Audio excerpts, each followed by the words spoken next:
What it do, what it do, what it do. I am PThePolitician. I am Daniel J. Motherfucking Scott. Indeed, man. This is the Don't Stress Success podcast, man. What it do, man. Salute to everybody that's tuned in, all right? Indeed, man. So, yo, man, how's your week been? Good, very good, man. I've been getting some good news left, right, and center. Really consolidating my time and figuring out what my main focus is at. You know what I mean? I got the two big projects that I mentioned obviously last week. The book, I've managed to get some more done of that. And then there's this. Yeah. This podcast right here, man. Big focus, and we had a lot of good feedback off the guys this week, man, and the gals. Never forget the gals this week. Can't forget the girls, man. Can't forget them. So, but yeah, got some great feedback off them. They were all in the comment section. We literally streamed earlier. Yeah. Positive things going on, man. How's your week been? Pretty legit. I'm not mad at it, man. You know what they say, man. If you complain about it, nobody's gonna listen anyway. You know what I mean? So, hey, that's what it is, man. But I want to go back to the episode that we just streamed, and once again, just shout out everybody that tuned in, man. I can't tell you guys how much that really means. And we were having a dope conversation, Daniel and I, about views versus quality. You know what I mean? Right. And we were looking back on the views on it. Go ahead and do the math. What was the math you was talking about earlier, man? With the percentage of comments versus the actual views and the actual people who were in the podcast? Yeah, so I used to really be driven by views. In a sense, views are what, in the big time, when you get to a certain point, you get a lot of views as a standard, right? But then you also see a lot of people that have got like 20,000 views on a video or something, and they've only got a few comments. And that was when I really realized. And if you've got me on Facebook, you know I keep it clean. I get rid of. I could have 5,000 friends like everybody else, but I know that if I've got 5,000 friends on my Facebook, and I'm only getting 5 or 10 likes on a status, or even more than that, if I'm getting 50 likes, to most people 50 likes is amazing. But if you've got 5,000 friends, your percentage is pants. I mean, it is dirty boxer shorts. It's what really. What you say? Dirty boxer shorts? Dirty boxer shorts. With the shit stains in it? Yeah, like over here we say, oh, that's pants, because to us boxers are pants, but to you guys pants are like trousers. Yo, we call them drawers, man. Fuck that. You got dirty ass drawers with shit stains. Okay, there we go. Bear that in mind. But I think once you've been doing it a long time, the views count, right? Because it just shows that you built the viewership. But I think when you're really starting something off, say for example, what did we get? We got about 250 views on the live. Yeah, I think so. Yeah. And we got about 130 comments on that shit. So we got nearly 50% engagement ratio, and that is crazy. You don't often see like a video with 1 million views getting 500,000 comments, for example. Right. So you got to really gauge what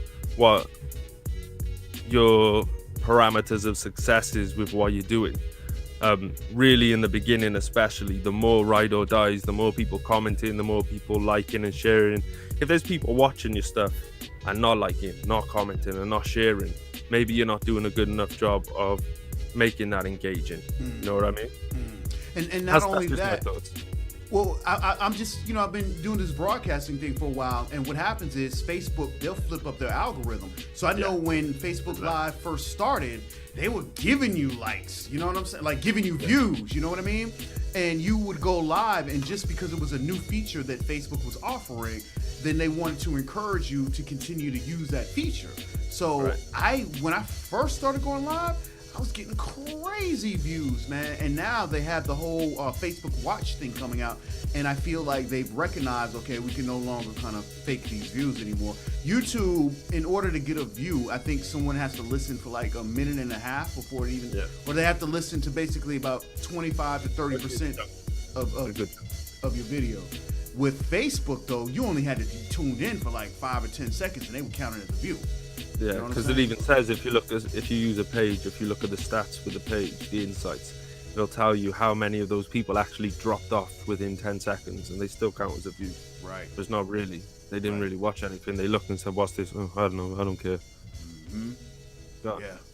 So you got to be careful in getting stuck on views versus quality content. You know what I mean? Absolutely. And like I said, that's why I like to keep my Facebook friends list low, so that I perform better on the news feed that way, because Facebook isn't facing us against each other on the news feed based on how many friends we've got. They're putting us on the news feed based on, how big is the percentage of this person? What's the engagement percentage? Right. So we opened up the show, and you asked me how my week was. I'm about to open up, man. That's what this podcast is for, man, because a lot of times I don't really open up. I'm sure I speak for the audience, man. We're here. We're here, so yeah. I want to talk about relationships, man. I'm married. I've got 5 kids, and I think about the relationships. I have 4 daughters and 1 son, and my son is, oh God, he's 15. I'm fighting, man. I'm fighting. Like he has huge Instagram success. He has like 20,000 followers on Instagram, and that shit is starting to translate into real life. So we ended up having to take him out of school and homeschool him, you know what I mean? Yeah. Because he would just get in the shit at school, motherfuckers hating on him or whatever, you know what I mean? Like, that shit was getting ridiculous. So I'm a firm believer in schools are slowly, at least in the States, they're becoming, schools are becoming pipelines for prison.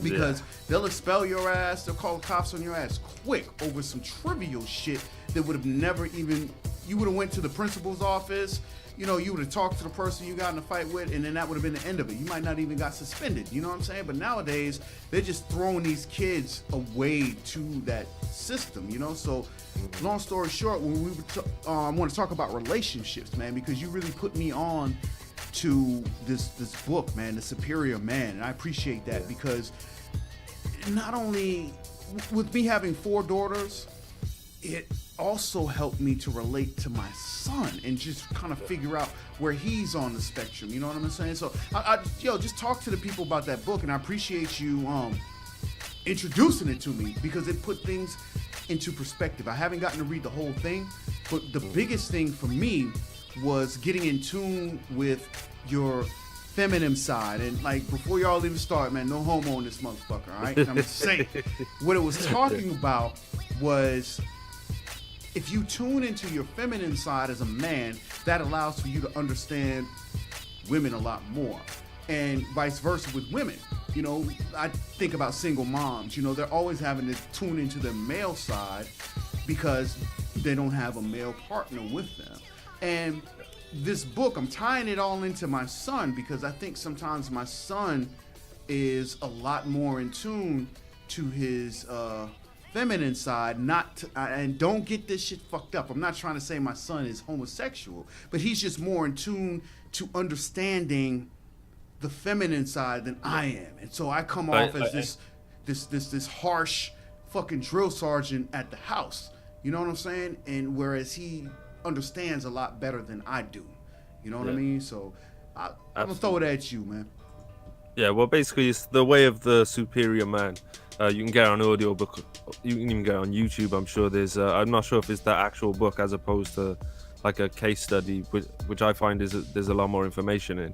But the idea is there's feminine energy and there's masculine energy, right? And that's the reason the men and women are perfect for each other, because between them, if she's operating in her feminine energy perfectly and you're operating in your masculine energy perfectly, that's when a relationship works.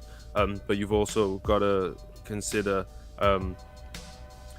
men we need to be in touch with our feminine side more through thought than action.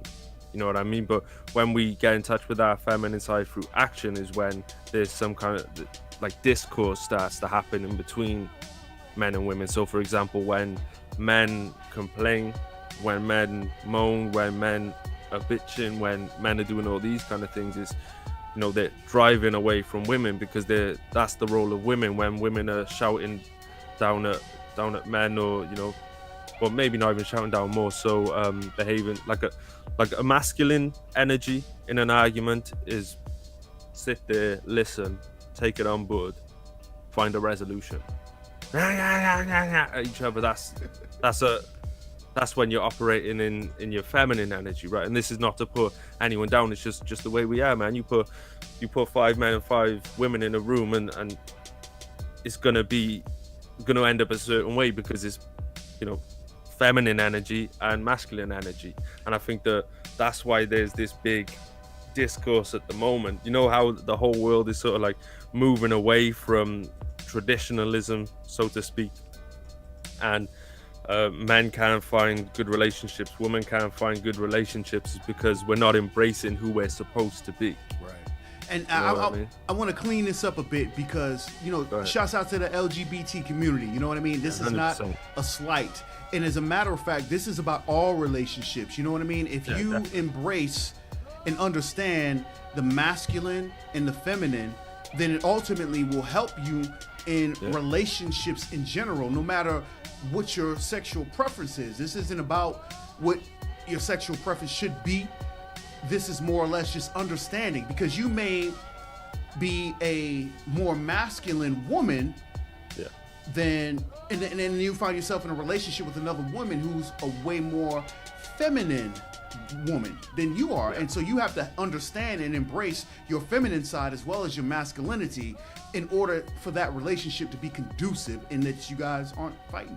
I think me and my son fight so much because he has embraced his femininity a lot better than I have. You know what I mean? And just understanding that within him, that was huge for me, because now I'm able to approach him a lot better. Instead of trying to approach him with so much masculinity, let me take more of the softer side. And even with my daughters as well, I come off as a hard ass. My dad was a Marine, that was the way that I was raised. So I come off as a hard ass. Whereas, maybe let me dumb that shit down and really be more in tune to where they're coming from. And that's what this book really touches on. It isn't a bash on masculinity or femininity or whatever your preference is. You know what I mean? Yeah, 100%, man.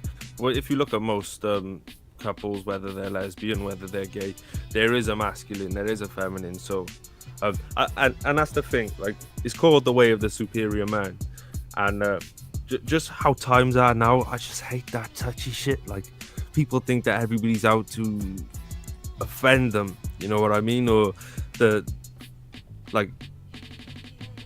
bet a lot of people would watch that part of the video or this part of the video or whatever and be apprehensive to it because of the pronouns we're using or whatever, you know what I mean? And it's just crazy to me. It just is what it is, man. There is such a thing as masculine energy, there is such a thing as feminine energy, and if we're using them wrong, these relationships, they're gonna break down, man. And they are breaking down. Yeah, absolutely, man. That's my thoughts on it. So I want to talk about something real quick, because we put out a post the other day, and what it asked, it's funny, we're talking about relationships, this is a great segue. Let me pull it up real quick, man. Shouts out to everybody that's always engaged with us, helping us get through the moments. Bow. So we put out a post that says, we want to make sure you're hitting the topics, problems, and events that are important to you. Please comment below what you want us to talk about on the podcast. Also, feel free to inbox us about it in the future. And one of the topics was Timo James. He wanted to know how to approach people in a respectful and professional business fashion, right? And so while we're on the topic of relationships, I just kind of feel that this is a great segue into answering that particular question. You know what I'm saying? I'm throwing it at you, Dan. Yeah, absolutely. I think first things first, manners. If I get 10 messages in a day, 8 of them rub me the wrong way. It's always do this for me, or no acknowledgement of what I do. And I'm not saying, you gotta hit anyone up and be like, oh, you're the best, you're the greatest. What you do is, I'm not saying you gotta do all that shit, but you know what I mean? Like, give people context as to why you're getting in touch with them. And the stuff like, hey, bro, hey, You know, I'd be like, what's up? Right. There's got to be context, man. You got to grab people from the start, and that's just on the approach and be respectful, have manners, please and thank you. A lot of people forget that shit. Please and thank you goes a long way with people who also have manners. Be clear, be concise. Don't waffle on about it. Just get to the point. Say, hey, look, I've been watching you do X and X, and I really need some help with that. Do you have any time to answer some questions, or do you have any time to jump on a call? I'm interested in maybe purchasing something from you. Hit me back. Let me know what you think, or something along those lines. Don't talk to them like they're just any person. Like the hey bro. It's not doing it for people. Yeah. That's just my thought. And then onwards, just it's about sticking to what you're saying, you know what I mean, and following up and taking what they say really on board. If you want to build a relationship with someone who's doing something, it has to be active. It can't just be like thoughtless conversation that you would have with anyone. It's got to be specific to someone. It's got to be on task and concise. You're going to build up a kind of relationship, hopefully, where you can joke and where you can just shoot a message to see what someone's doing or whatever. But approach people. If it's a professional relationship you're looking to build, you've got to approach with professionalism. And I think that it doesn't stray far from the internet and cyberspace and reality, you know what I'm saying? So I know the type of work that Timo does. He does a lot of promotions. So he's out there. He does way more stuff offline than he does online. You know what I mean? So I think it's just, my granny, man. My granny was the greatest, man. Yeah. Last week I told you that my granny taught me a hard head make a soft behind. I got another one for you, man. Okay. She also told me, do unto others as you had them do unto you, all right? And that right there, that's it. That's the secret right there. That is such a secret, man. And I'm going to tell you guys a little bit about my life and some of the things that I've done. I've had many different careers. Right now I'm doing this music stuff, right? But at one point in time, I used to run a AT&T wireless cell phone store, right? I was the manager there. And it was my first management position, my first experience in corporate America. And I'll never forget this. I called my dad up because I was nervous. Like, it just hit me like, wow, you know what? You are in charge of 13 people's lives. I had a staff of 13. You're in charge of their lives. And if you fuck something up, you could potentially fuck up an entire family. So I called my dad up, man. I was like 2 hours into the job at this point in time. I called him up. And my dad is a superintendent out at a chemical plant. He's been doing that for like 30 years, man. And I just called him. I'm like, it just hit me. What do I do? And he told me, remember what your granny used to tell you. Do unto others as you have them do unto you. And that's all relationships are about. That's it. If you don't have the technical knowledge, you don't necessarily have all the answers, all you gotta do is remember, do unto others as you have them do unto you. So if you out here maneuvering with a slime ball mentality, think to yourself, hey, would I want a motherfucker do this to me? You know what I'm saying? Treat people the way that you want to be treated, and that will take you further than any bit of knowledge that you may have, any bit of money you can bring to the situation, man. I've had people who got money that have approached me with different situations. I don't even want to rock with you, man, because I don't like your approach. You know what I'm saying? You're not treating me the way that I would like to be treated. Yeah. So I've probably got about 25 customers on my block list on Facebook who are willing to give me money. I'm just like, I don't want your money because of the stress that comes with that. I think this, man. I think if you break it down to a basic level, who do people like? People like cool motherfuckers. So why ain't you being a cool motherfucker? Hey, man, you a cool motherfucker. You know that? Hey, man, you're the coolest, man. You're the coolest. But you know what I mean? Like, it's just so simple. Yeah. For everyone watching, man, just be cool. Just be cool. Be the kind of person that people like to talk to. And integrity, man. Integrity is another thing, man. I mean, once again, going back to treating others as you would have them treat you, have some integrity, man. If you say you want to do something, then fucking do it. And if you aren't able to do it, then tell the person. I can't tell you how many times people have told me they were going to do something, and because they weren't able to deliver, they just disappeared. And you never heard from them again because they were so ashamed that they couldn't do what they said they was going to do. But I would have respected you so much more if you just said, hey, this is the problem that I'm running into. I can't do this. Let's work out another way to make it happen. You know what I'm saying? Hey, man, I'm going to buy that beat from you Friday. Right. Yeah, man. And then you get blocked. Right. For real, man. Shouts out to K-Bay, man. I'm still blocked by K-Bay, man. Shouts out to her. Hey, man, don't worry. I blocked her. Yeah, you know, that's how it goes, man. That's how it goes. Circle of life, man, as Elton John once said. Right. The Lion King talked about the circle of life the best. Yeah, man. You know what I'm saying? Hey. Oh, man, I'm having a good time, man. Hey, man, I'm loving it with doing this. You feel me? I'm really loving it, man. Having a great time, man. It's so organic because for these 2 years we've known each other. Whenever we jump on a call or whatever, this is exactly what it is, man. We talk, and I think that's a perfect a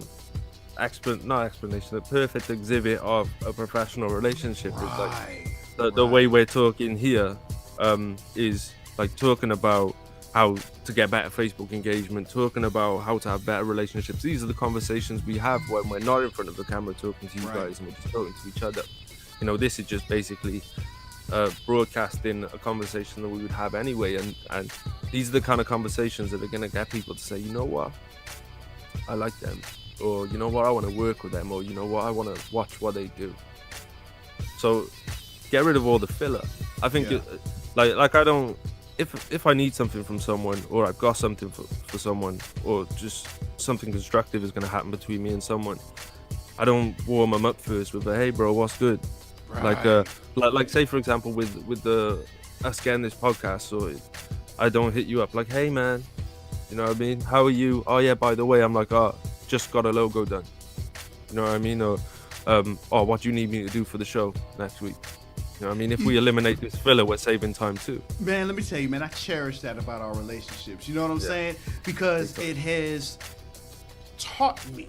Like I learned from you, my G. And as you should, that's another aspect of a great relationship. If you can't learn from a person who you're in a relationship with, that means you're not building. It should never be lopsided. It should never be that a person knows so much more to you and you're never able to bring anything to the table. You know what I mean? So we learn from each other, and I think that's great. And one of the things that I've definitely learned is, get rid of that fluff, man. You know what I mean? If I need something from you, then I directly say it. Or if I have a question, or if you know what I mean? I just hit you. I don't have to say, hey, bro. You know what I mean? And I can't tell you how many times, like in my inbox, and I think it comes from a place of people not knowing how to approach a conversation. You know, if you see someone out there that you may want to work with, here is the script on what you ought to say. Hey, how you doing? My name is PThePolitician. I'm the program director at a radio station. And, I have a lot of artists that are dealing with me. I've seen how you're moving out here, and I think that we can both bring something to the table to help each other out. When would be a good time to discuss some things that I have to offer? And also, let's talk about some things that you have to offer and see if we can make something happen together. That right there is your script, all right? So instead of in your inbox, hey, bro, how you doing? Come on, man. That's weirdo to me, man. Like especially a dude, man. Don't just like wave at me. Facebook's got this thing where you can wave at people. It's like weirdo to me, man. I'm not waving at nobody, man. Just saying. I'm waving goodbye, motherfucker. Right. For real though, man. But yeah, man. I definitely appreciate. I think that's a great example for people to take from, because it's action. You know, say just like leaving a stagnating sort of waiting for someone to reply before the conversation moves forward. Within that person's next message, if they're going to deal with you, they're going to tell you there and then. Yeah. You know what I mean? Also, you got to realize, because you might send that message out and you might not get a response, and that's okay. You know, you don't have to be so pressed for people, and don't get mad at them, man. I'm gonna give you Don't guys get motivated. Right, get motivated. You know what I mean? Don't get mad, get motivated. You know what I mean? And also, though, this is another reason why I like moving on social media. It can be tricky because of the you lose a lot of things in translation with text. Like, for example, let me give you a perfect example with DJ Payne 1. DJ Payne 1 is a really dope producer, man. Shout out to him, man. He's doing a lot of things with BeatStars. And I approached him and asked him to be a guest on my show. And I only had communication with him through Facebook Messenger. And you know, I'm old school, man. I'm used to picking up the phone and calling people. You know what I'm saying? I didn't have his phone number, so I had to sit there and wait on him to respond. And sometimes it'd be like 2-3 days before he responded. And what that taught me, because ultimately he did come through and did everything that he said he was going to do. But what that taught me was, hey, man, if you don't get a response from a person, there's no need to get upset about it, man. It's just, this is the way that we are operating. And in this space, people's time is everything. Time and money at the end of the day is what we are all chasing. So, you know, that's a busy dude, man. I can't be upset if he doesn't immediately get back to me. You know what I mean? Don't get mad, get motivated at the end. You know? 100%, man. 100%. Because really, time and money is the resource we have. Yeah. So expecting a conversation from someone is fair enough, but investing their time in that. You know what I mean? If someone's a highly active, highly motivated person, they're using pretty much every second of their day. You know what I mean? But I think people that don't do that don't understand, very clearly, don't understand the value of time. Right. And may get frustrated when someone doesn't give them time, when essentially everyone's heard the saying time is money. Essentially that's waiting for money from someone you don't know, in a sense. Right. Because to some people who are operating on a high level, their time is actually money. Yeah. You know what I mean? So I think it's always worth bearing in mind. So in your conversation, it's got to feel like money if you want to get their attention. Woo! Hold up, I'm dropping a bomb. We need a... Yo, you get hand claps on that statement too, man. Yo, you gotta say that one more time, man. Say that one more time. I'm gonna zoom the camera in on you, man. Say it one more time, my brother. Don DeMarco. I wish I had some kind of reverb echo going on in that shit. Maybe we can do it on the post. Yeah. Maybe, we might can, man. We might can. Maybe. But that was a very pivotal statement that sums up what it is with relationships, man. If you aren't bringing something, and I'm paraphrasing, I can't remember exactly what you said, but what I got out of it is, if you aren't bringing enough value that's going to outweigh or even come close to the money that I could be getting, then why am I even talking to you? You know what I mean? Yeah. And some people might find that rude, you know what I mean? But hey, that sucks for you. You know what I mean? No, it sucks for someone to not value their time enough. Right. That sucks even more. I know exactly what I'm doing when we hang up this podcast. I know exactly where I'm going. I know exactly what I'm doing. I'm not going to be sitting around for 5 thinking, oh, what can I do? You know what I mean? And I'm not even operating anywhere near the highest level of people who are operating. You know, you look at these million and billionaires, you got to think, crazy. The amount they value their time is far above anything that any of us and anybody watching this. Yeah. You know, and that's what we're working towards, really, is finding the best value of time, which 9 times out of 10 isn't answering to a hey bro. Right. Indeed. I don't know if you can hear my phone going off in the background. You know what I'm saying? I mean, shit, I'm not answering the phone right now. You know what I mean? Because I'm spending time doing something that may or may not be of more value. But I mean, hell, I'm busy. Yeah.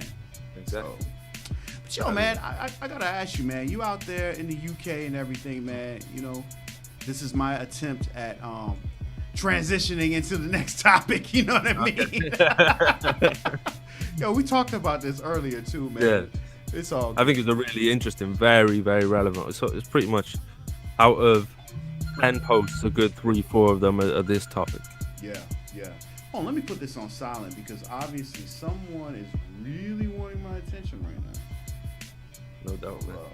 There we go. All right. And man, if you need to take it, I can do a little dance for the audience, keep them occupied. You know what I mean? all they can see is my upper half, so it's going to be all shoulders. You know what I mean? Matter of fact, you know what? Go ahead and do that dance, man. I'm a tinkle. Boom, there it is. Talk to the people, baby. Well, I don't know if I'm going to talk. I think I'm just going to dance until it gets awkward. If anyone's tuning in right now and they haven't been watching the rest and they've just tuned in and I'm just here shoulder shuffling, then what the fuck is this shit? You know what I mean? But yeah, I may as well just introduce the topic or warm you guys up before P gets back. He tinkles really fucking quick. You'll notice he'll be back now within the next 30 seconds, if that. But we're going to talk about gun control because I've seen a lot of that. The idea is, you know, P's from the South in America, you know, so is a place where there's a lot of, in his own words, you know, gun toting, I can't even remember what the word, but there's a lot of guns around there, right? Where I'm from, no one's got a gun. Well, not nobody, but it's not legal to possess a gun where I'm from. So it's a completely different paradox. So the idea is P having a lot of knowledge and experience in that and being around that, and me just having an outsider perspective, maybe we can come to some kind of not resolution, because I don't know if there really is one, because everybody's opinion is going to differ on it, but I feel like we can, you know, get some thoughts on it. It'd just be an interesting topic to discuss. Hey man, he's been gone a while. Oh no, he's back. Yeah, I don't know what the hell you're talking about at this point, man. Yeah, I came back and it sounded like some deep shit you were saying. I just shut the fuck up for a moment, trying to catch up, man. Okay. I was busy. I was just staring at the camera, man. Right. So I didn't see that you popped up, and I just quickly looked down. Oh, he's back, man. Did you do your little dance? Yeah, I was doing it for a bit, but I thought it's getting a bit awkward. You know what I mean? I hear you, man. But so let me ask you, man, how are things out there in the UK, man? Like I kind of feel like in this day and age, man, we are united from a perspective of world community. Right? Yeah. You're all the way out in the UK. I'm in Charleston, South Carolina. Mm-hmm. How are things going on out there? We got a lot of crazy shit going on in the States, man. Yeah. How are things out there? Man, it gets crazy, but it ain't nowhere as crazy as it is out there, man. Right. It is crazy out there. Ours is just typical politician shit. They're all crooked. They're all doing whatever to fiddle a bit of extra money out of it. We suffer a lot of the same things, you know, racism, sexism, homophobia, and all that kind of stuff that goes on out there, but it's obviously on a much more diluted level, in a sense. But for the most part, it's an alright living. You know what I mean? We don't have to go through a lot of the stuff you go through. Indeed. So, one of the craziest things that seems to be going on right now is, schools getting shot up, man. Like, I think about that shit. I got kids between the ages of 6 and my oldest is 17. And I think about, like, every day I send them off to school, you know what I mean?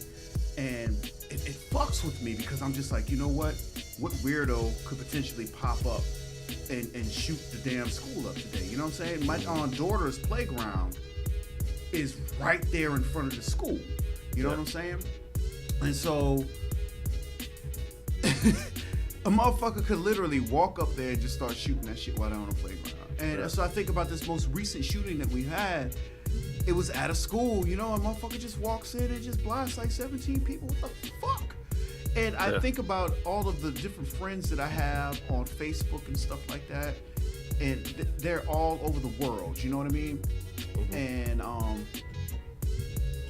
they don't have. I think America is like the wild motherfucking West when it comes to guns, man. Everybody got a gun out this bitch, man. So like, how do y'all deal with that out there in the UK? Because from what I understand, you more probable to get stabbed with a knife out there than to get shot. You know? Well, basically, handguns used to be legal over here with a license and everything. A school shooting happened once and they shut everything down. They didn't wait for the next one. They didn't wait for, the chance of another one. They just shut it all down. The only guns that are allowed in this country by the public are shotguns for secluded farmers. So people who live in the country, who live like they haven't got neighbors really. they're allowed to have a shotgun for self-defense, and they've got a farm, kill animals that are trying to kill their livestock or whatever. But I think in America, the way that you need guns, man, because every other motherfucker's got a gun, so you need guns. And I respect the amendment that the reason why that amendment was put in place was because in the scenario that the government is corrupted, the people have guns in order to fight back, to my understanding. Yeah, that's exactly why they have it. And here's my thing, man. We're talking about gun control, whatever. You're going to handicap the people who actually obey the law with gun control. That's just my personal opinion.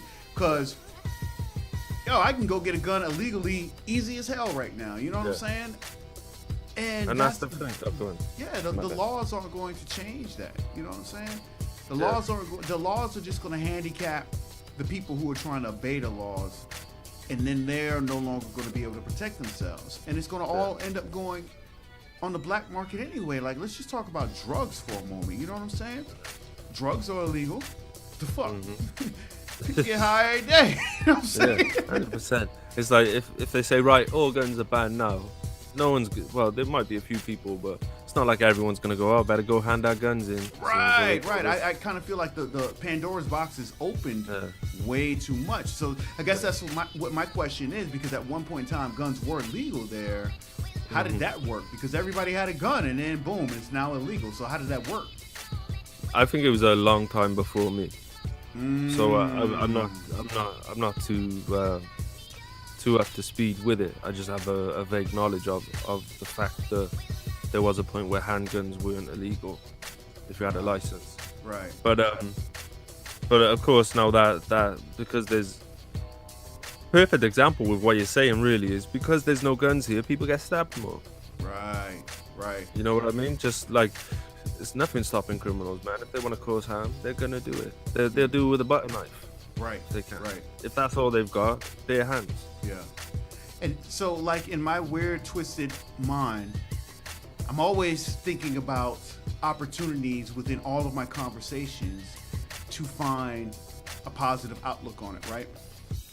I'm a firm believer in being able to take any situation and finding some positivity behind it. So I'm thinking about gun control, for example, and we're talking about how gun control is not going to stop people from having guns.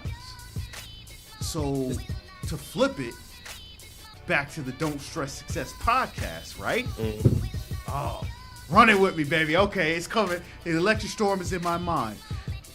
If you were to go as hard as a criminal does with your business, with your brand, with whatever you're trying to do, you'd be fucking invincible. You know what? Instead of, you know why motherfuckers are in jail? Motherfuckers that are in jail, when they went to go rob the bank, they only went for the 100,000 they could have got, instead of coming up with a plan to go for $1 million. You understand where I'm going with this? I'm throwing that one at you, man. There you go, hike. well, listen to this. I've always thought this, and I've said it a few times in statuses or whatever, but the amount of effort it takes to build a convincing scam and finesse. Hey, man, build a product and sell it, motherfucker. Right. Build a brand. You're trying to build, like, there's this, I don't know his name, this producer. I know Adam Williams talks about him a lot. Well, not recently, but just has clowned on him a bit over the past couple of years. Mario Vasquez, that's his name. He runs this fake beat competition where he'll go inbox people, you got hot beats, want to enter my competition? It's $20. At the end, the money's collected and given to someone. But he just takes the money and disappears every time, and then comes back and does it again and hits. Put him on blast again. Who's that motherfucker? Mario Vasquez. Fuck Mario Vasquez. Yeah, you know what I mean. So the amount, like, his name's out there with all the stuff. If he just legit made a beat competition and legit paid people, his name would be out there, but he wouldn't be dirt. He'd be making money. And I think I think it's a mindset thing of not having that belief in being able to build something for themselves. Man, let me tell you a little story, man. I think I've touched, we've had plenty of conversations before. My brother is currently incarcerated. But I've never in my life met someone as book smart as he is. I've got a picture of him. I got to find this picture of him shaking the governor's hand. And he's got an afro, like, this is like late 90s. He's in high school, you know what I'm saying? He's got the flannel shirt on, got the afro thugged out as the motherfucker. He's shaking the governor's hand because of some shit that he achieved in school. And the governor's look is like, you motherfucker, I have to shake your hand. Fuck you, I don't want to. You know what I'm saying? Like, that's the type of dude my brother is. But he stays getting in trouble instead of using his genius for things that can truly enlighten his life.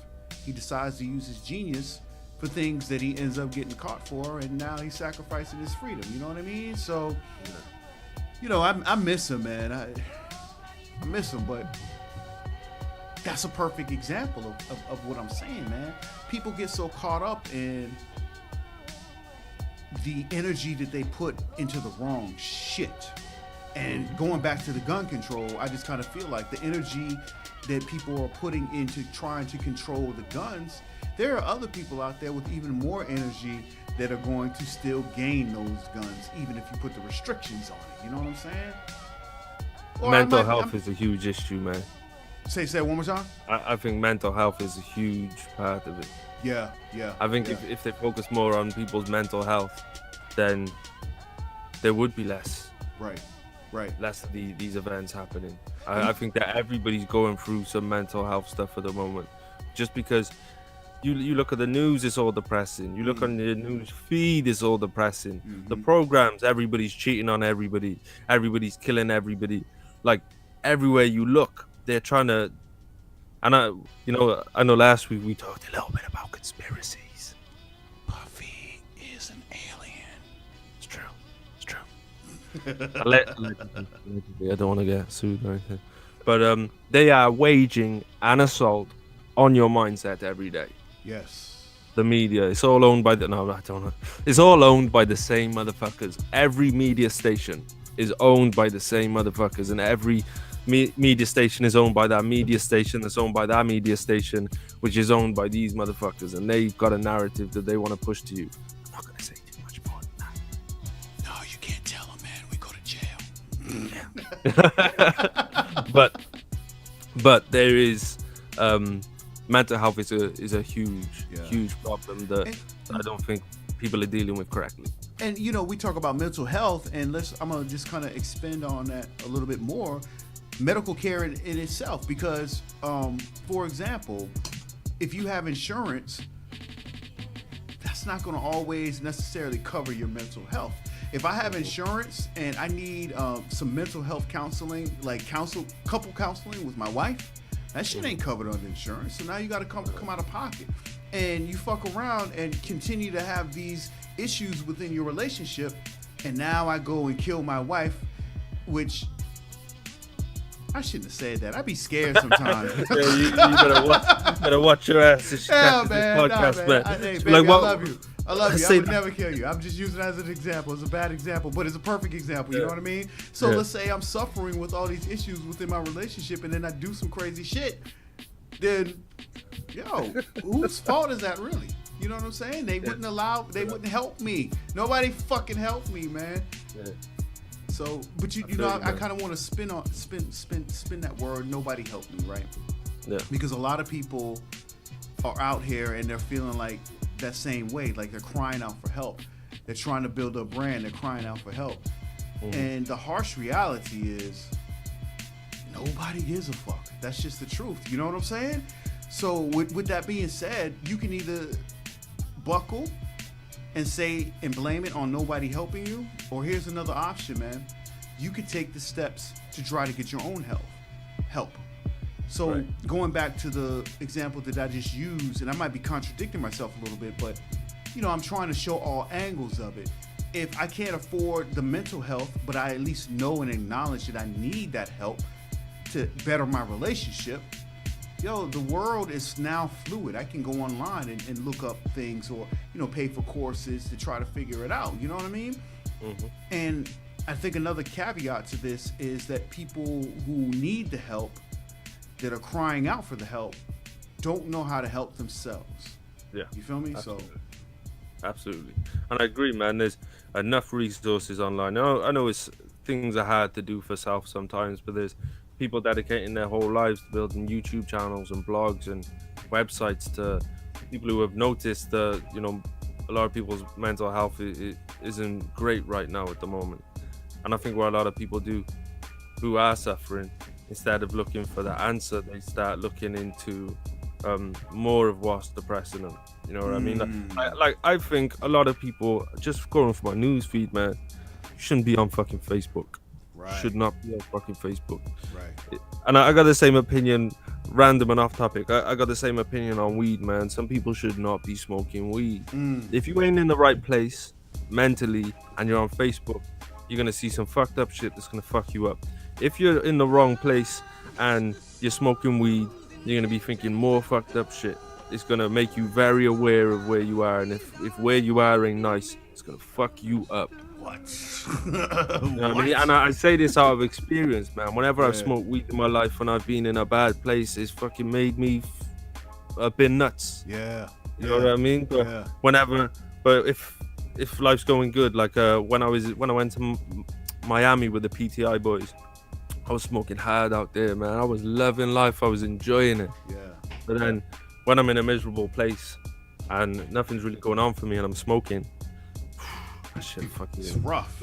It just makes you more aware of yourself. Yeah. And if, like I say, if you don't like where you are at the moment, it's gonna amplify that. But definitely, man, I think a lot of people need to log out of Facebook. I did it the end of the year. I logged out of Facebook at the end of the year. I was just shutting down the Eskimo and the Get Rich Rapping brand. My engagement was down. Clearly, obviously I wasn't getting sales because I just shut everything down.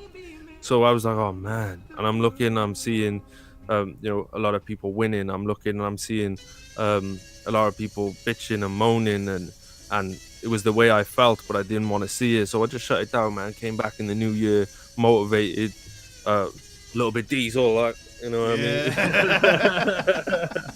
Just I've been trying to keep up with you in the gym, man. I have failed miserably. Hey, man, plenty of time. Hey, Pete, drop and do 20, man. I need you like right now to do 20. You're right.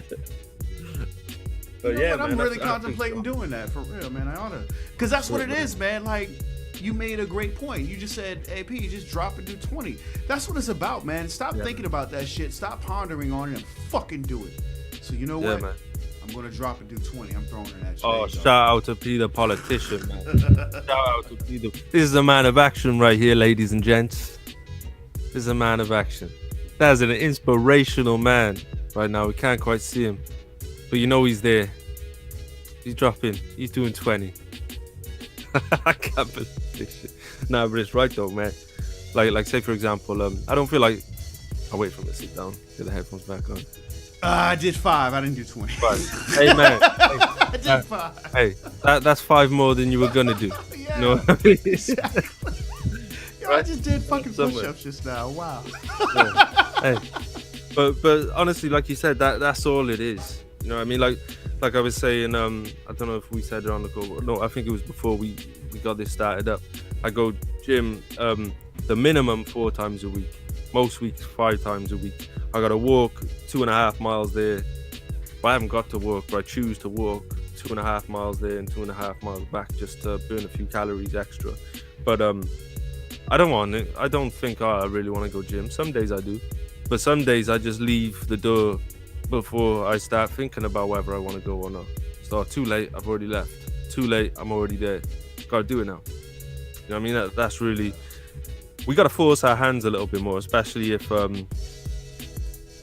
if there's a lot of people out there that just don't do anything ever, and it's bigger than just exercise and eating healthy and whatever. It's your business, it's your brand, it's everything you're working on. Sometimes we just gotta throw ourselves in there. Yeah. I know we want to have all the information, and that's a big thing. A lot of people want to have all the information. They want to know the stats. They want to know what is exactly going to happen when I take this leap. You ain't gonna know, because when you leap, you're gonna see some shit that you've never seen. You can ask some people and they might be able to tell you some stuff, but they're not doing exactly everything you do every day, so your situation's different. You know what I mean? Yeah. Well, soon you gotta live in the chaos, man. That's why I like living in the chaos. That's what I'm talking about, baby. Big time, man. Ever since I was young, man, I talk about it in the book as well. I've always felt like life is conspiring, not against me, but for me. I'm just like, nah, it's gonna be all right, man. It's all gonna be. I'm just gonna go out and I'm gonna do it, man. Passed all my exams that way. Never picked up a book. I just sat in class and pretended to listen, have a little laugh and joke, but I was catching it subliminally. You know what I mean? And I got a good level of common sense, and I feel like, especially school shit. You know what I mean? It's all just fucking easy shit. It's nothing complex or deep. So I managed to pass all my exams and shit. My driving test, passed that first time. I got I think we were allowed to get 13, we call them minor faults. So it would be little mistakes that you made. And I got 11.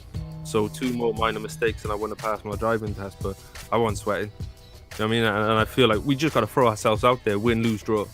Yeah. Someone's got to. Someone's got to win. Someone's got to lose. You hit that right on the fucking head, man. You know what I mean? Like me doing them push-ups just now. I did 5, but it's 5 more than I would have done. And so like every day, you've got to think about it and really put yourself in a position to where, okay, what is something that I could do today, right now, that I haven't been doing? And even if you set a goal in your mind and you don't all the way make that goal a reality, at least you set the goal and attempted to achieve it. Because, all right, I did 5 push-ups, man. Couple more hours. Now that this is in my head, fuck it, I'm gonna do 10. You know what I'm saying? Yeah. Before I go to bed, fuck it, let me get to that 20. You know what I mean? Like, that's really how I operate with everything that I try to achieve, you know? We call this the Don't Stress Success podcast for a reason, man, because success is not no shit that's going to happen overnight. It's not going to happen just like that. And I think in this world of instant gratification, we got Instagram, everything is Insta, right?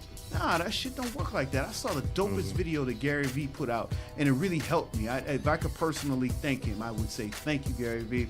But he put out a video, and he was basically cataloging all of the videos that he had on YouTube.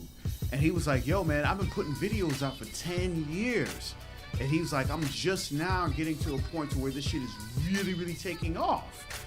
And like, we're thinking like, yo, that's Gary Vee, man. He's always had it, But in his mind, where he wants to be in the level of success that he wants to achieve, it took him 10 years to do that. Yeah. You know what I'm saying? So you know what? Next podcast, man, we're going to start showing some of these videos, man. We really got to do that, man. In the meantime, though, I want to go back to our Facebook post that we put out, and I want to go to another question we have from Giovanni Amato. He says, how do you effectively manage all your social media and music from a perspective of making revenue? I hear that Facebook can be monetized, for instance, and that you can use HTML codes to be able to create a tab within your Facebook page that will actually stream your music. All right, so my immediate thought on that particular topic is not putting all of your eggs in one basket, the way that I read that. And especially like with Facebook is changing up so much and so rapidly. And that's one of the reasons why we're doing this podcast. Like we'll have it out on Facebook and everything, but more or less we want to move over to YouTube. And not only YouTube, we also want to move over to Spotify, bounce it down to an MP3 version. We also want to move it over to Spreaker. So I guess what my thing is, and what I immediately caught when I read that, was not only focusing on one particular outlet. Now, as far as the details of what he asked, let me go back to this real quick. I maybe need to do my homework, because he's saying, I hear that Facebook can be monetized, for instance, and that you can use HTML codes to be able to create a tab within your Facebook page that will actually stream your music. Now, I don't know about the details of that, but I do know one way that Facebook is allowing you to monetize is based off of what they have called Facebook Watch. And the way that it's rolled out and the way that it's working right now, it seems as though it's only going to be beneficial to extreme influencers, you know, people of the celebrity caliber, because you can then monetize all of, like, they'll run ads. So, like, for example, let's say we had this podcast going on with Facebook Watch, then in the middle of it, they'll just show an ad, similar to the way that YouTube does, and you're able to monetize that. That's the only bit of monetization that I know that Facebook has. But, you know, I throw it your way. Yeah, I think out of the two, over the years, I've had some good pages. I've had pages reach 2,000, 3,000. I've had my Get Rich Rapping page reach 7,000. And with 7,000, at one point, I was crazy active too. Nobody clicked the tabs. You know, and I had tabs for there. I think Facebook, if you're going to go with Facebook Watch. You know what I mean? And because that's where, if your goal is monetization, of course, go with Facebook Watch. Like P said, unless you're, you know, a big influencer and getting a lot of views, which I guess you can get with ads, but then you're kind of making the monetization irrelevant because you're paying a certain amount. And just, unless you're getting millions of organic views, like even with Spotify, for example, you're only getting, like, for 1 million views, I think it works out about 1,000. Just, I haven't really looked into it properly, but that's what I've seen a lot of people post, is around 1,000 for 1 million views. So obviously, if it's 100,000, you're getting 100, and most people ain't even hitting 100,000. So, say you get 1,000, you get 10. To get 1,000 people to watch a video is probably going to cost you about 10 anyway, advert-wise. Well, I'm out here on the back end on Google to see exactly how much you get paid. Mm-hmm. I found a little bit of information on it. And this is all, you know, just right here on the spot, you know what I'm saying? So I just typed it in real quick just to see what we can come up with, right? And I found an article. Oh, let me pull it up. Boom. This article this is how much Apple Music, Spotify, and YouTube pay per 1,000 streams, all right? Now notice this isn't saying anything about Facebook. But it says, thanks to RIAA-backed research by Nielsen, Buzz Angle, and MIDIA, we have a very simple breakdown via Digital Music News. Here are the dollar amounts that music creators make for every 1,000 streams on these leading streaming platforms. So for 1,000 streams on Apple, it looks like it's slightly over $12. Spotify's about $7.50, and YouTube is $1.50. So I would really, really be interested to know exactly how much Facebook is paying you to monetize your content. You know what I mean? If YouTube is only paying you $1.50, I gotta wonder. And so it goes back to my immediate thought. It's not about being on one platform. It's about being on all of those platforms. Yeah. If you can gain $1,000 on all of those platforms, 1,000 streams, excuse me. Let's do the math. If you're on Apple Music, that's $12. Spotify $7.50, and YouTube's $1.50. So what? That's about what? $20? Yeah. Yeah, just under. Yeah. Ooh, press the wrong button. My bad.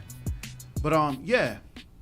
So it's in this day and age, man. It's almost like you really got to get popping on all platforms.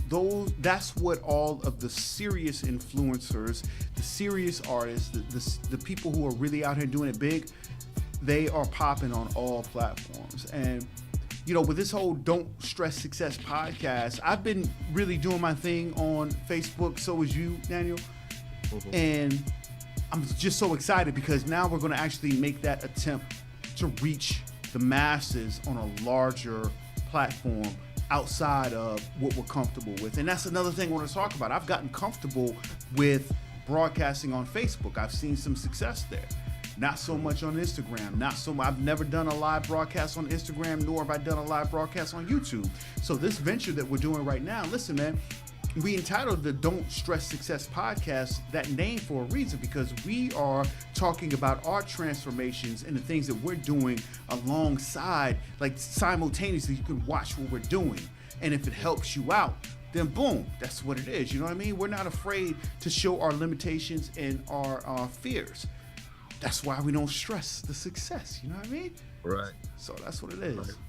Right. Stressing ain't good for nobody, man. You just gotta. It's like they say, face your fears, man. Whatever's going on in your life, man, just face it. Ain't gonna go away. Yep. Ain't gonna go away. No one's coming either. You know, Yeah. no one's coming to save you. Nobody And I know. gets. Hey, yo, you did a video one time, man, and you just said, you know what? You were talking to musicians at the point in time, and you were like, don't nobody give a fuck about your music, man. I think people need to understand that. No one gives a fuck about your brand. No one gives a fuck about whatever it is that you're passionate about. I heard, I want to call him Robert Ford. I can't remember his first name, but the dude that invented Ford vehicles. He said, you know what? If I ask people what they want, then they'll just say faster horses. He had to position himself to be able to put a product in front of people that the people wanted to have. And so here's what you got to do, man. You can't be stressed out about what other people are telling you, what other people are thinking. You've just got to be confident within yourself and know that, hey, if I put this product out there, they're going to want to fuck with it. Mr. Ford said if he asked people what they want, then it would have been faster horses. And he gave us the vehicles that we drive in every day. You know what I mean? Right. Just got to put it out there, man. Got to.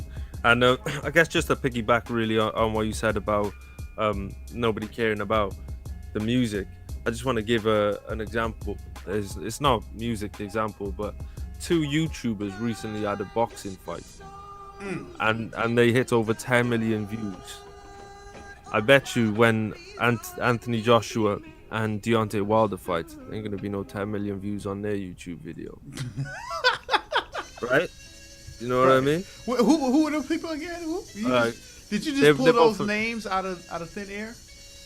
Oh no, Anthony Joshua is like he's the guy right now. He's the heavyweight. He just beat Klitschko. Oh, see, I'm a dumbass. Sometimes certain things. Then he beat Takam. He just beat everybody he's come up against, and the only person he's got left to fight really is one Tyson Fury, and then Deontay Wilder, which is your guy over in the States, heavyweights. Okay. But like they like that's the big fight in boxing everyone's waiting for essentially. The context is the 2 YouTubers would outsell them any day. Yeah. You know what I mean?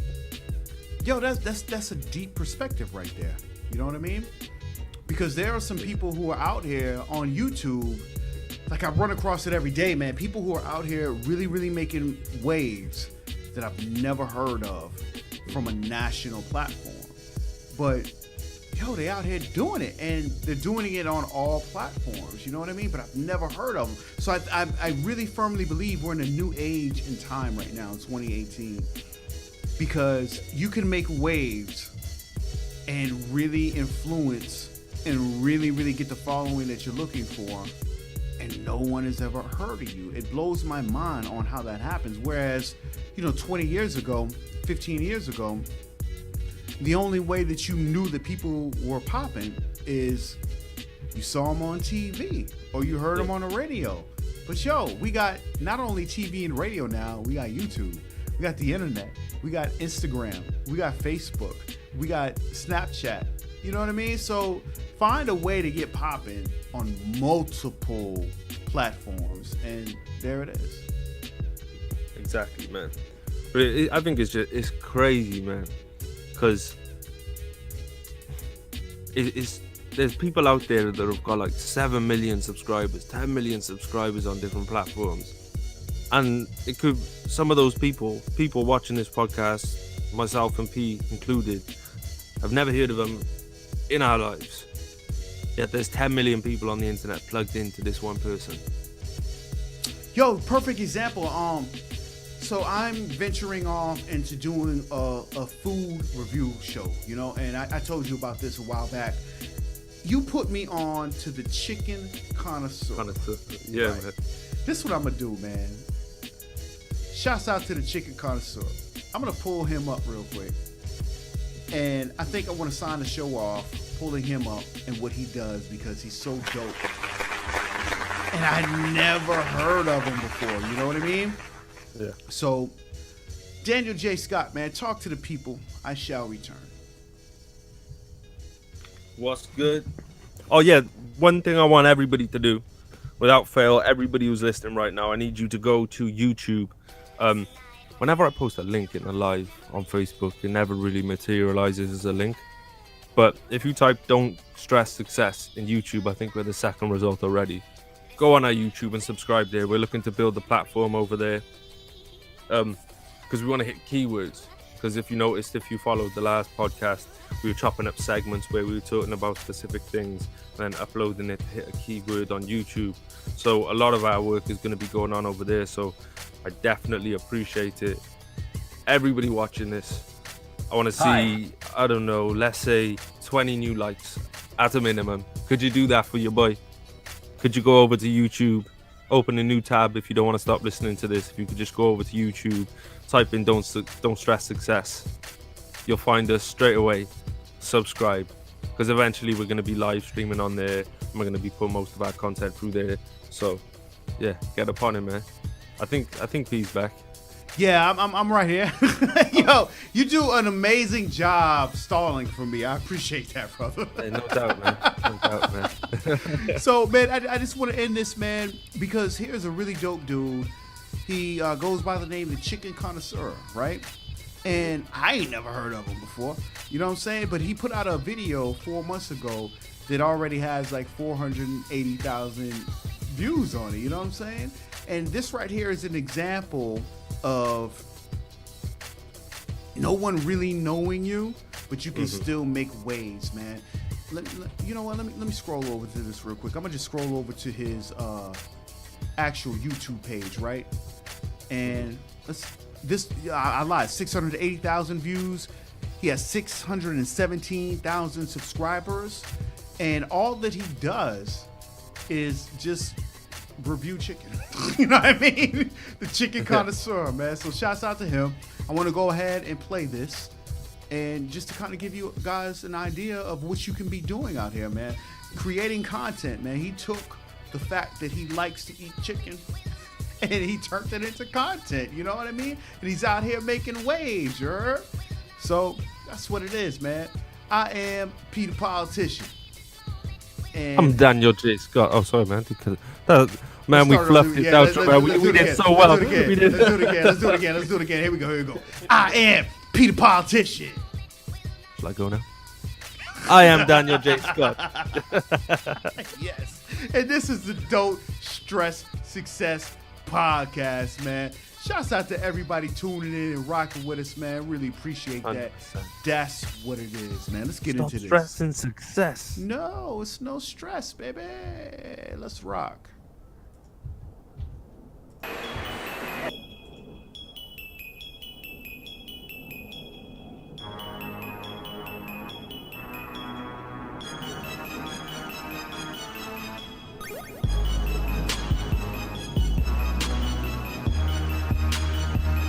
Obviously, here we have a Louis Vuitton. Oh, yo, man's on set. Man got the SKS on deck. Morocco, Casablanca size. Obviously, not in Marrakesh, but nonetheless, SKS with a ting fam mixed with that 3-layered charcoal grey mesh. Iridescent ultra outsole. Got gold on the air unit, but serious meshing too. Back again. Jeez. Obviously here at Chicken Spot. Yeah. Yeah, we're gonna hit the chicken shop, see what it's saying. See if these man got wings like us, man. See if these man compare to the London dons. The chips, what were they saying? It was cash. Wasn't too bad, you know. They came pre-salted. And it was peng. Like, they were pretty skinny chips. They didn't necessarily have a crunch or... It's an Italian gesture, but still. Yeah, the finesse. They didn't have the finesse. They already salted it. I didn't need to salt the thing. Chips had a decent rigidity. They weren't too weak. They weren't falling all over the place. But they were pretty blessed. Absorption, on point. It was cash. They weren't bland either. They had a slight bit of succulence that did a good job. I can't lie. Chips, overall, I say they can hold it. They're holding a nice 3.8. They did this. They did this. Trust. Jeez. Teleportation thing. Man's here now. Mad. So wings, skin, textures, all of that. Flaky. It was a bit peak. It was a slight bit tense. Flaky skin was not doing bits. It looked slightly seasoned. You bite into it. It did have that booky appendage as well. So I'm thinking, well, go on for that wig. I don't know what man was facing in his life, but it was tense. Flavors wise, it's just one of them things where it's just lacking. It's just lacking. I can't put my finger on it. I can't say exactly what it was. But what I can say is seasonings for Morocco, that man didn't come correct. That man should have been dashing coriander, dashing cayenne, dashing some chili, dashing some cumin, dashing some allspice. You know what? It wasn't overly greasy. That's decent. Overall, wings, they can't command more than a 3.2. You're not missing out. I can promise you that. 3.2 it is. That's it. So boom, obviously. Right, we're up here, fam. Listen, sometimes you just need to explore the locations and them thing there. I hear that. So obviously, man's here. Anywho, burger them. It was pretty blessed, but it was lacking all kinds of flavors. The thing was grilled. I expected it to be, it was a tikka fillet. I thought it was gonna be a fried thing. The thing come is grilled, it's alright, but it's alright. Now, assembly on point. One thing I have to complain about was the fact that the thing had 2 strands of lettuce in there, dead. I need something, I need a bit of a palate cleanser. Boom, that's it for the burger then, you know. I give it a 3.4 because it's calm, but it's really not saying all that much. Yeah. Location switch up. Boom. Last thing, shop. I just need to mention this. There were way too many Aggie staff in there. You know what? I can say they did bless it at first and then got vexed afterwards with their done, but that man came through with a free Mirinda. Now I'm telling you, Mirinda Arabia is a different thing, fam. It's a different thing. This thing here, mad, piff, hang. But okay, juices aside. Like, you know what? On a level, I have to say, the interior design, these man went ham. They got about 92 seats in the place. You can bring them by the squad. For a chicken shop, these men are outdoing a lot of man. I don't get it, fam. I don't get it. Some of the biggest chicken shop chains should at least have one flagship store looking like this thing. Wham. It gets a 3.5. So, boom, that's the shop, innit? Chicken spot. Chicken stop, one of the two. I don't know, but that's the thing. Yeah. Hang around, fam. Still on the tram. Still on the tram. Just gonna make a quick public announcement. Obviously, public announcement. Pengus Munch season 2, the seasoning returns, dropping October side.